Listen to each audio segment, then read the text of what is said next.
Subscribe करें हमारा YouTube channel VK math classes and press the bell icon, जिससे आपको आने वाली हर वीडियो का नोटिफिकेशन मिले सबसे पहले।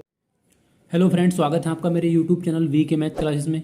इस वीडियो में आपको बताऊंगा सन 2023 की परीक्षा में कक्षा 12 का जो अर्थशास्त्र विषय का पेपर हुआ था वो किस तरह का पेपर आया था और कौन से क्वेश्चन का क्या आंसर था। तो 329 BH ये एक संकेतांक होता है। यहाँ पर आप देख सकते हैं लिखा हुआ 2023 अर्थशास्त्र। इसका जो पूर्णांक है वो 100 नंबर का पेपर था। समय इसका 3 घंटे 15 मिनट का है, यानी कि 3.25 घंटे मिलते हैं आपको पेपर करने के लिए। यहाँ पर कुछ इंस्ट्रक्शन दिए हुए हैं, निर्देश। पहला है प्रारंभ के जो 15 मिनट हैं वो आपको प्रश्न पत्र पढ़ने के लिए निर्धारित हैं। अब ऐसा नहीं कि आपको 15 मिनट पेपर ही पढ़ना है। अगर आपको क्वेश्चन सोल्व करने आते हैं तो आप डायरेक्टली क्वेश्चन को सोल्व कर सकते हैं। सेकंड क्वेश्चन दिया हुआ है इसमें, सेकंड निर्देश है सभी प्रश्न क्या है अनिवार्य हैं। तीसरा है 1 से लगाकर 10 तक के जो क्वेश्चन वो क्या है बहुविकल्पीय हैं। फिर आगे दिया हुआ है प्रत्येक प्रश्न के लिए जो निर्धारित अंक हैं उनके सामने दिए गए हैं। आपको ये अगर इंस्ट्रक्शन पढ़ना चाहते हैं तो पढ़ सकते हैं, वरना हम पेपर को सोल्व करना शुरू करेंगे। यहाँ पर दिया हुआ है बहुविकल्पीय प्रश्न। निम्नलिखित प्रश्नों के केवल सही उत्तर अपनी पुस्तिका में लिखने हैं। पहला क्वेश्चन है हमारे पास सकारात्मक अर्थशास्त्र संबंधित है। इसका पहला विकल्प है तथ्यों से, दूसरा है सुझाव से, तीसरा है ए और बी दोनों, ये वाले दोनों, या इनमें से कोई नहीं। तो सकारात्मक अर्थशास्त्र जो संबंधित होता है वो होता है आपका तथ्यों से और सुझावों से। तो इसका जो आंसर हो जाएगा वो आपको हो जाएगा ऑप्शन नंबर से, यानी कि सी, ए और बी दोनों से। अगला क्वेश्चन आपका जब मांग वक्र एक्स अक्ष के समांतर होता है तो मांग की लोच क्या होगी। तो मांग की जो लोच हो जाएगी वो आपकी हो जाएगी अनंत। तो इसका ऑप्शन नंबर डी आपका बिल्कुल सही हो जाएगा। नेक्स्ट क्वेश्चन आपका अर्थशास्त्र के जनक कौन कहे जाते हैं। तो आपको पता होगा जो अर्थशास्त्र के जनक हैं वो आपके हैं एडम स्मिथ। नेक्स्ट क्वेश्चन क्या होता, क्वेश्चन नंबर 4 निम्नलिखित में से उत्पादन का सैकड़ीय साधन कौन सा है। तो उत्पादन में जो सैकड़ीय साधन होता है वो होता है आपका श्रम। ऑप्शन नंबर आपका 3 बिल्कुल सही हो जाएगा। अगला क्वेश्चन दिया हुआ है क्वेश्चन नंबर 5 10 श्रमिकों की जो कुल आय है वो आपकी कितनी है 1000 है। 5 श्रमिक और बढ़ा दी जाए तो उनकी जो कुल आय हो जाएगी वो आपको हो जाएगी 1500 रुपये। तो बताना इसकी औसत आयु मतलब औसत आय कितनी होगी। तो इस क्वेश्चन को हम सोल्व करेंगे। यहाँ पर लिखा हुआ है 10 श्रमिकों की जो कुल आय है वो कितनी आपकी 1000 रुपये है। अगर यहाँ से हम इसका औसत निकालते हैं तो औसत हम किस तरह से निकालेंगे, यहाँ पर हम लिख देंगे औसत। औसत बराबर होता है कुल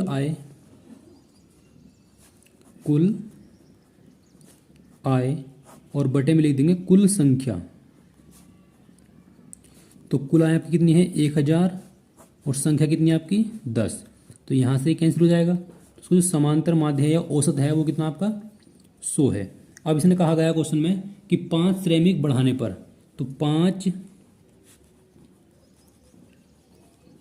श्रमिक बढ़ाने पर कितने हो जाएंगे कुल हो जाएंगे आपके पास 10 तो पहले ही हैं, 5 और हो जाएंगे तो हो जाएंगे टोटल मिलाकर 15 श्रमिक। और जो कुल आय है वो कुल आय अब हो जाएगी आपकी नई 1500 हो जाएगी। अब हम फिर औसत निकालते हैं। तो औसत जो आपका अब निकल कर आएगा औसत बराबर ये आपका कुल योग है। तो कुल योग कितना आपका 1500 बटे और श्रमिकों की संख्या कितनी है 15। तो यहाँ 15 लिख देंगे, यहाँ से कैंसिल हो जाएगा 100। तो यहाँ पर आ जाएगा आपका 100।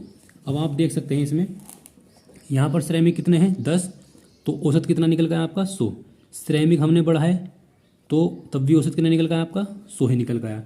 तो इसका मतलब ये है अगर आप श्रमिकों की संख्या घटाते हैं या बढ़ाते हैं तो इससे आपका जो औसत है उस पर कोई फर्क नहीं पड़ता है। तो यहाँ पर हम देख सकते हैं यहाँ पर लिखा हुआ 10 श्रमिकों की जो कुल आय है वो आपकी 1000 है। 5 श्रमिक बढ़ाने पर इनकी जो कुल आय हो जाएगी वो 1500 हो जाएगी। तो हमें इसकी निकालनी है औसत आय। तो उसका जो आंसर हो जाएगा आपका हो जाएगा 100। छठा विकल्प था आपका भारत के केंद्रीय बैंक का नाम बताना है।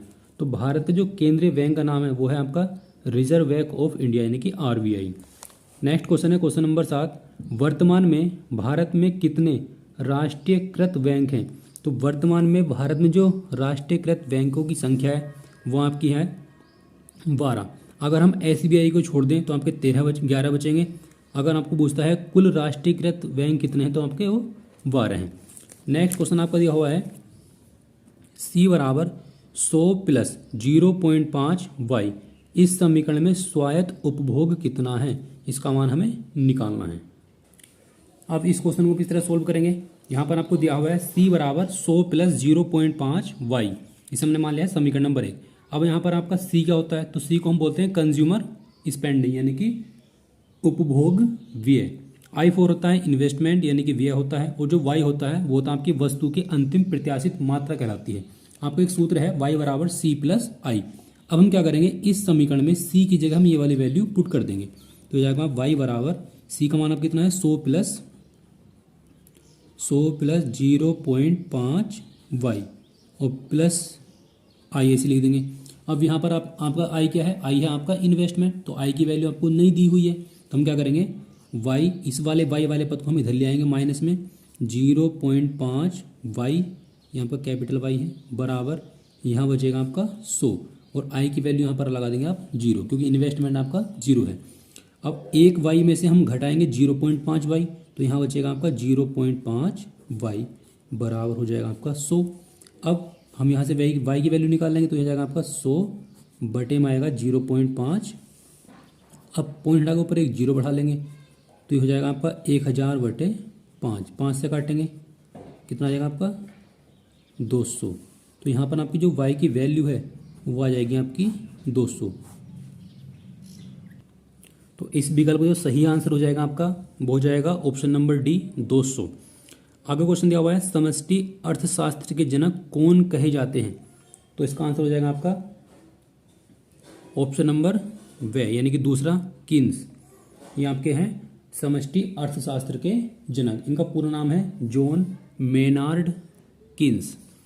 अगला क्वेश्चन आपका समग्र मांग बराबर होती है, तो समग्र मांग जो बराबर होती है वो आपकी होती है C प्लस I के इक्वल में बराबर होती है।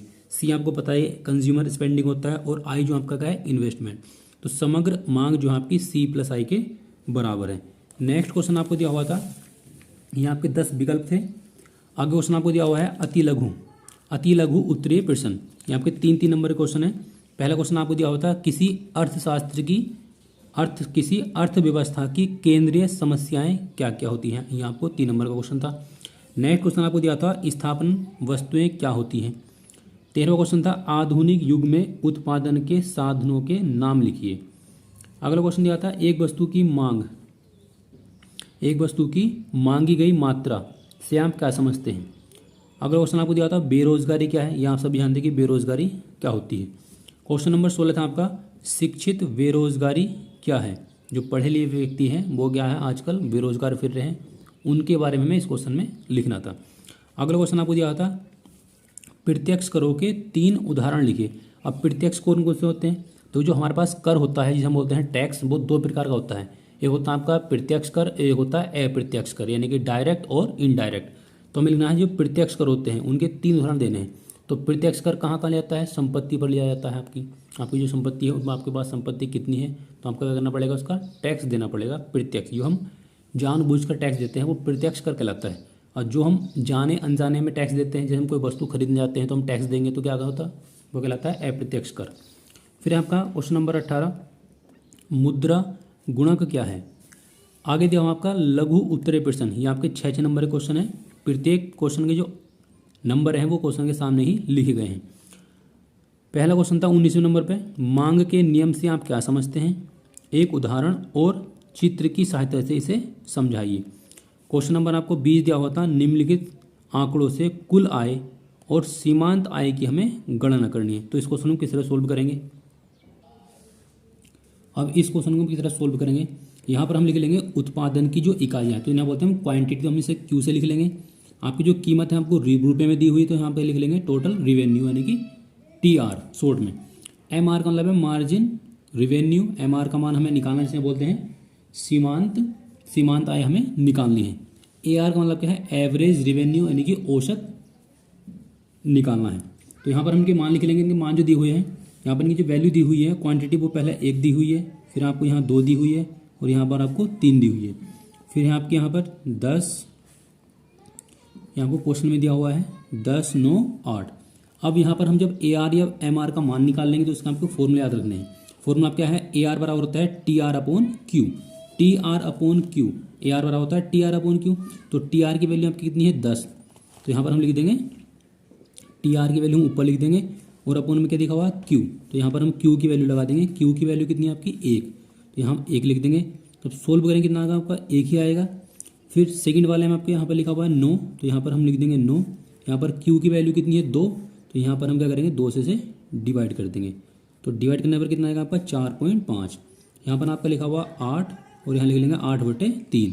जब हम 3 से भाग करेंगे 8 को तो कितना आएगा आपका 3 मतलब 2.666 इस तरह आएगा, तो हम क्या लिख लेंगे 2.67 लिख लेंगे। अब हमें निकालना है एम आर का मान। अब हम एम आर का मान कैसे निकालेंगे, एम आर के लिए आपको ये वाला फॉर्मूला लगाना है। एम आर के लिए आपको ये वाला फॉर्मूला दिया हुआ है। तो अब हम क्या करेंगे delta T R. Delta T R का मतलब क्या है, अब यहाँ पर देखो आपका ये सूत्र और दिया हुआ है। टी आर जो है वो एम आर के बराबर होता है, यानी कि फर्स्ट यूनिट के लिए यहाँ पर आप कह सकते हैं फर्स्ट यूनिट है, सेकेंड यूनिट है, थर्ड यूनिट है। आपको जो फर्स्ट यूनिट है, फर्स्ट यूनिट के लिए आपको टी आर और एम आर की जो वैल्यू होती है वो दोनों क्या होती है इक्वल होती है। तो यहाँ पर टी आर की वैल्यू कितनी है 10, तो एम आर की वैल्यू कितनी हो जाएगी आपकी 10 ही हो जाएगी। अब हमें सेकंड वाले में करना है, तो सेकंड के लिए हम ये वाला फॉर्मूला अप्लाई करेंगे। यहाँ पर हमें निकालना है पड़ेगा delta T R upon delta Q. तो डेल्टा टी आर का मान कैसे निकालते हैं, जो हमको सेकंड वाला पद है इसमें पहला वाला पद माइनस करेंगे। तो यहाँ पर हम लिख लेंगे 9 माइनस कर देंगे 10 अपॉन डेल्टा क्यू कैसे निकाल लेंगे। यहाँ आपकी ये तो आप देख सकते हैं, देखो यहाँ पर एक अंतर है, यहाँ भी एक अंतर है, इस तरह देख सकते हैं। या फिर सेकंड वाले पद में से पहला वाला माइनस कर देंगे, तो यहाँ लिख लेंगे 2 माइनस 1। ऊपर कितना बचेगा -1, नीचे कितना बचेगा आपका 1। तो सोल्व करेंगे आपका 1 ही निकल कर आएगा। अब सेकंड वाले में इसी प्रकार से करेंगे। यहाँ पर आपको फॉर्मूला तो ये लगाना है। अब 8 में से हम 9 घटाएंगे, तो यहाँ लिखेंगे 8 माइनस 9 और बटे में यहाँ पर लिखेंगे 3 और माइनस के 2। ऊपर बचेगा -1, नीचे बचेगा 1, तो कितना आएगा आपका -1 आएगा और यहाँ भी कितना आएगा आपका माइनस है। तो एम आर की जो वैल्यू है आपकी वो 10 -1 आ जाएगी और ए आर जो आपका कितना है वो 1 4.5 और 2.67 निकल कर आ जाएगा। तो इस क्वेश्चन का आंसर आपका इस टेबल में है और इसमें है। नेक्स्ट क्वेश्चन था आपका क्वेश्चन नंबर 21, अंधिमान वक्र क्या है, एक उदाहरण और चित्र की सहायता से हमें इसे समझाना था। ये भी क्वेश्चन आपको 6 नंबर दिया हुआ है। आपको दिया हुआ है मुद्रा को परिभाषित कीजिए। मुद्रा यानी कि जो हमारे देश का जो मुद्रा है वो क्या आपको रुपया है। तो जब मुद्रा, हर देश की मुद्रा अलग अलग होती है, उसको क्या करना हमें परिभाषित करना था। अगला क्वेश्चन था आपका क्वेश्चन नंबर 23, उपभोग प्रवृत्ति से आप क्या समझते हैं, एक उदाहरण और चित्र की सहायता से इसे समझाइए। क्वेश्चन नंबर आपको 24 दिया हुआ था, भुगतान संतुलन और व्यापार संतुलन में क्या अंतर होता है, ये आपको समझाना था। नेक्स्ट क्वेश्चन आपका क्वेश्चन नंबर 25, राष्ट्रीय आय को परिभाषित कीजिए, इसे मापने में कौन कौन सी कठिनाइयाँ आती हैं, इसे हमें समझाना था। या तो आप ये वाला क्वेश्चन कर सकते हैं या इसके अथवा में दिया हुआ आपको, किसी देश के केंद्रीय बैंक के प्रमुख कार्यों पर प्रकाश डालीजिए। हमारा केंद्रीय बैंक कौन सा है, हमारे देश में हमारे 12 राष्ट्रीयकृत बैंक हैं। राष्ट्रीयकृत बैंक है जैसे आरबीआई हो गया, तो आरबीआई के कौन कौन से कार्य हैं इनके बारे में हमें इसे समझाना था। और यहाँ क्वेश्चन क्या है, 10 नंबर क्वेश्चन दिया हुआ था। क्वेश्चन नंबर आपको 26 दिया हुआ है, किसी वस्तु की कीमत 5 रुपये होने पर तो जो उपभोक्ता है उस वस्तु की 20 इकाइयाँ खरीदता है। जब वस्तु की कीमत बढ़कर 7 रुपये हो जाती है तो वह 12 इकाई खरीदता है। इस स्थिति में उसकी मांग की लोच की गणना कीजिए। तो इस क्वेश्चन को किस तरह सोल्व करेंगे, तो इस क्वेश्चन को सोल्व करेंगे। यहाँ पर लिखा हुआ कीमत, अगर कीमत 5 रुपये है तो वस्तु खरीदी जाएंगी आपकी 20। अगर कीमत आपकी 7 रुपये है तो वस्तु खरीदी जाएंगी आपकी 12। तो मांग की लोच क्या है, मांग की लोच को हम शॉर्ट में बोलते हैं ईडी। हमें ईडी की जो वैल्यू निकालनी है। तो यहाँ पर आपको जो ये दिखा हुआ है, जो पहला प्रोडक्ट है इसे हम लिख लेंगे पी बराबर आपका मतलब कि 5 रुपये हो जाएगा पहला मूल्य। दूसरा मूल्य कितना होगा 7 रुपये, तो इसे मान लेंगे हम P1 बराबर 7। जो पहली वस्तु है इसे बोलते हैं क्वांटिटी, तो इसे लिख लेंगे क्यू की मान ली हमको यहाँ 20 दी हुई है। जो दूसरा वाला मान है वो आपको दिया हुआ है 12। तो P1 Q और Q1 की वैल्यू आपकी ये आ जाएंगी। ईडी के लिए आपको जो फॉर्मूला है वो है आपका डेल्टा क्यू अपॉन क्यू गुणा में पी बटे डेल्टा पी, ये आपका फॉर्मूला है। अब डेल्टा क्यू हम कैसे निकालेंगे? डेल्टा क्यू को हम लिख सकते हैं Q1 माइनस क्यू, क्योंकि जो अंतर है वो इस तरह से निकालते हैं, दूसरी वाली संख्या में से घटाएंगे पहली वाली संख्या। अपन में आपको क्यू जैसा है वैसे रहेगा, पी हमने ऐसे लिख लेंगे, डेल्टा पी की जगह लिखेंगे हम P1 माइनस पी। अब हम क्या करेंगे, Q1 की वैल्यू कितनी है? Q1 की वैल्यू आपको दी हुई है 12 और Q की वैल्यू आपको दी हुई है 20 अपॉन Q, और Q का मान आपका है 20 गुणा P, P की वैल्यू आपकी दी हुई है 5 गुणा P1 माइनस पी, तो 7 में से घटा देंगे 5, ऊपर घटा के बचेगा माइनस के 8 बटे में हो जाएगा आपका 20 गुणा 5 बटे 2, तो 2 से काट देंगे, 2 चौक 8, तो यहाँ बचेगा आपका माइनस के 4 गुणा 5 और बटे में हो जाएगा आपका 20, 4 से काट देंगे 5 बार और 5 से कट जाएगा 1 बार, तो यहाँ पर ईडी का जो मान निकल कर आएगा वो आएगा आपका माइनस के 1। और कितना सिंपल क्वेश्चन है, 10 नंबर का आपको क्वेश्चन दिया हुआ है। तो नेक्स्ट क्वेश्चन है क्वेश्चन नंबर 27, या इसी के अथवा में क्वेश्चन याद है आपको। अगर आपको न्यूमेरिकल करना नहीं आता, पहले बात तो आपको न्यूमेरिकल सीख लेना चाहिए। न्यूमेरिकल पे जो है एग्जाम में पूरे पूरे नंबर मिलते हैं। कितना हल्का क्वेश्चन है, और 10 नंबर का आपको क्वेश्चन दिया हुआ है। या इसके अथवा में आपको दे रखा है बजट रेखा क्या है, एक उदाहरण और एक चित्र की साथ हमें इसे समझाना था। क्वेश्चन नंबर 27 में दिया हुआ था, पूर्ण प्रतियोगिता से आप क्या समझते हैं, इसकी प्रमुख विशेषताओं पर प्रकाश डालिए। क्या आपको ये वाला क्वेश्चन करना है, या इसी के अथवा में आपको दिया हुआ है न्यून मांग क्या है, इसके प्रमुख कारणों पर प्रकाश डालिए। ये आपको क्वेश्चन करने हैं। ये जो क्वेश्चन आपको दिए होते हैं हिंदी मीडियम वालों के लिए हैं। अगर आप यूपी बोर्ड से इंग्लिश मीडियम करते हैं तो आपको जो इंग्लिश वर्जन है वो आप देख सकते हैं, यहाँ पर आपको दिया हुआ है इंग्लिश वर्जन है। जो बच्चे इंग्लिश मीडियम के हैं वो आप देख सकते हैं। तो इंग्लिश मीडियम में आपको पेपर इस तरह से दिया हुआ था, चाहे तो आप इसका स्क्रीनशॉट भी ले सकते हैं। जो क्वेश्चन हिंदी में दिए हुए हैं वही क्वेश्चन सेम इंग्लिश में दिए हुए हैं, बस वो इंग्लिश में ट्रांसलेट किए गए हैं। आगे आप देख सकते हैं क्वेश्चन नंबर 11, 12, 19 वही न्यूमेरिकल है सेम।